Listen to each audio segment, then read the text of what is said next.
Welcome back to my channel village food with Sulata. কেমন আছো সবাই? আশা করি ভালো আছো, আমিও ভালো আছি। আজকে তোমাদের দেখাবো আমাদের এখানে জঙ্গলের কচুর শাক রেসিপি একটা।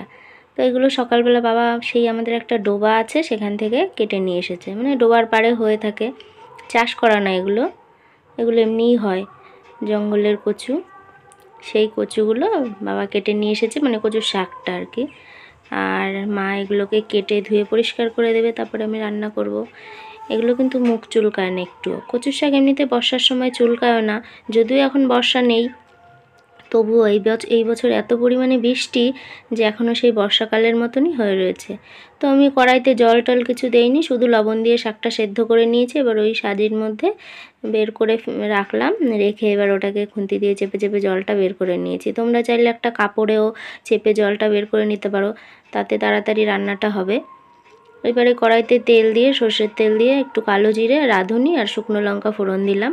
আর এই কাঁচা লঙ্কাগুলো আধা থেতো বা আধা বাটা করে নিয়েছিলাম।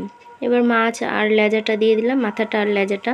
মাথাটার সঙ্গে লোকগুলো এখন মানে দোকানের সেই মাছের লোকগুলো এমন করে মাছটা কাটে যে একটুও মাছ থাকে না মাথাটার সঙ্গে, তার জন্য এক্সট্রা করে লেজটা দিলাম। আর লেজটাকেও খেতেও চায় না, এই জন্য এর মধ্যে দিয়ে দিলাম। এবার সেই বড় কাঁটাটা নাড়তে নাড়তে যখন বেরিয়ে আসবে তখন তুলে তুলে আমি ফেলে দেবো।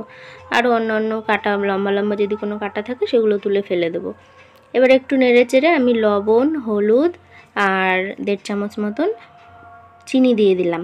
চিনিটা দিতে হয় অবশ্যই, কেননা একটু মিষ্টি মিষ্টি হলেই ভালো লাগে কচুর শাকটা। তো এবার কচুর শাকের এই যে মশলাটা একটু রসিয়ে কষিয়ে নিয়ে শাকটা দিয়ে নেড়ে চেড়ে নামিয়ে নিলেই কিন্তু শুকনো হয়ে আসলে নামিয়ে দেবো, কমপ্লিট। তো তোমরা যারা যারা আমার ভিডিও দেখছো কেমন লাগছে জানিও, আর লাইক কমেন্টস করো। নতুন যারা আছে তারা একটু সাবস্ক্রাইব করে দিও।